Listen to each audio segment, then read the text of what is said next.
بسم الله الصلاة والسلام على نبينا محمد. السلام عليكم.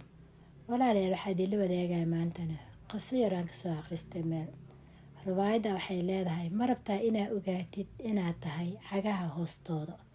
yacni micnihii wuxuu la jeedaay ma rabtaa inaad tahay qof liita, yacni daciif ah. matalan mararka qarmi anaga iskuma baraarugsanin. wuxuu leeyahay haddaad rabtid inaad ogaatid inaad tahay qof daciif ah waxaad fiirisaa dad ma u baahan tahay. intaadba bini aadan aad u baahan tahay wuxuu leeyahay waxaad tahay cagaha hoostooda. micnihii waa laba kelmadood oo haddana tusinaysa qiimaha ay leedahay inaad dadka kaaftoontid iyo siday dulli u tahay inaad bini aadan u baahano. rabbi hanaga koriy baahi bini aadan. halkaasaan kusoo koobaya walaalyaal. intaasaan jeclaystay inaan idinla wadaago. assalaamu calaykum.